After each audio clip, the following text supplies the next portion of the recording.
Hello everyone and welcome. You want to see how I made this spooky well scene from The Ring? Fantastic! This video was made in collaboration with 4 other lovely YouTubers. Our theme was creepy. Real life Dollhouse miniatures made a Bloodbath.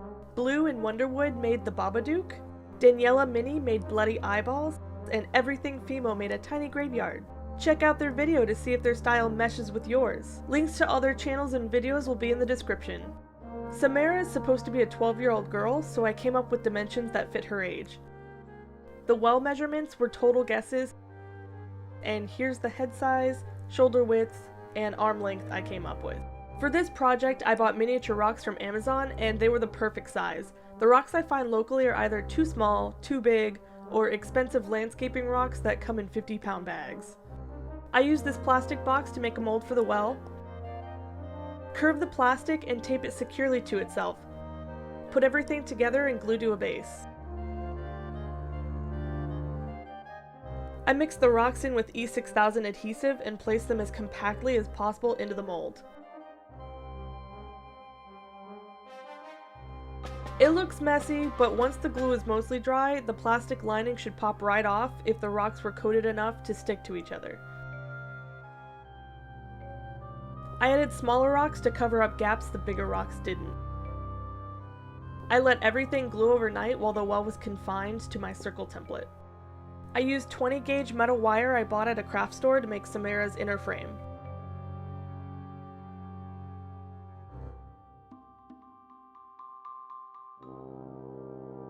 I mixed beige Primo Sculpey with white Sculpey 3 to make her skin tone, and just started sculpting.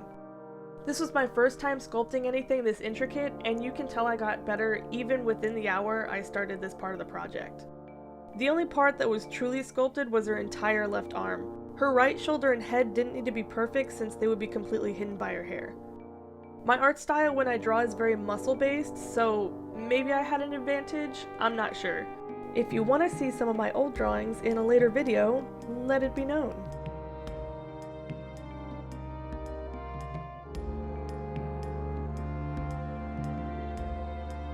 Bits of dust aren't a bother since they blend in well with the shading we'll give her later.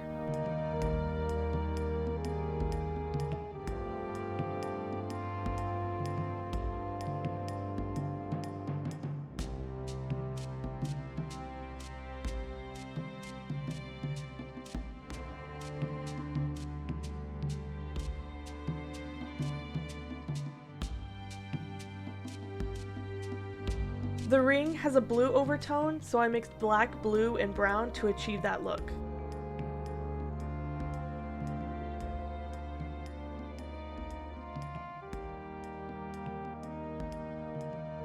It's looking more and more like a Silent Hill character.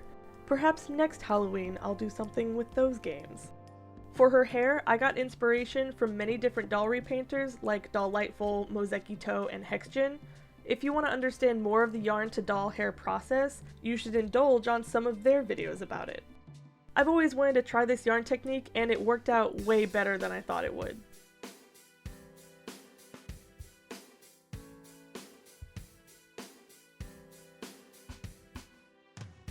Keeping the extra wire around was quite useful for creating a sturdy base while I glued on the hair wefts.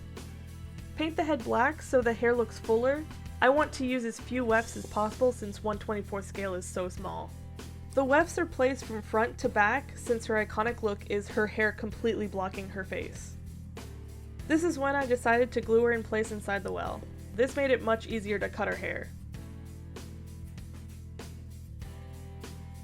Once she was set in place, I watered down glue to use as a hairspray and placed her hair where I thought was best. I wanted it to dry with a wetter look to it, so the ratio of water to glue is about 60-40.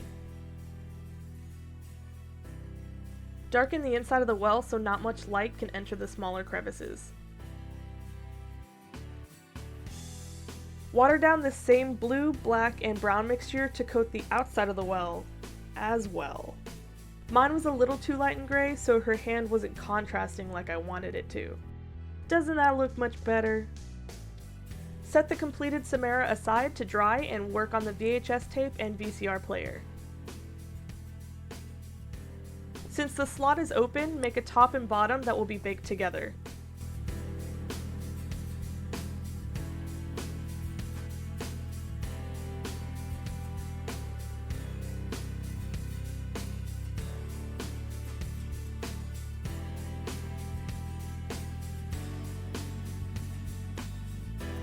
carve out the slot with patience. Going too quickly can chip the opening.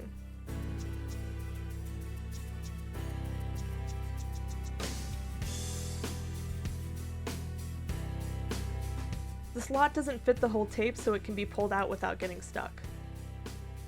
Carve the details into the VHS tape. I did as much as possible with the skill I have, but this piece is still the size of a grain of rice, so I think I did okay.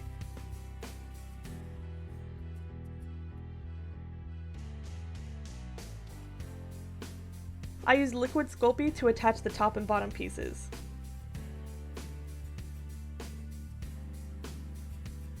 Add tiny buttons and bake everything completely. I filed the edges flush with each other and added the last paint details.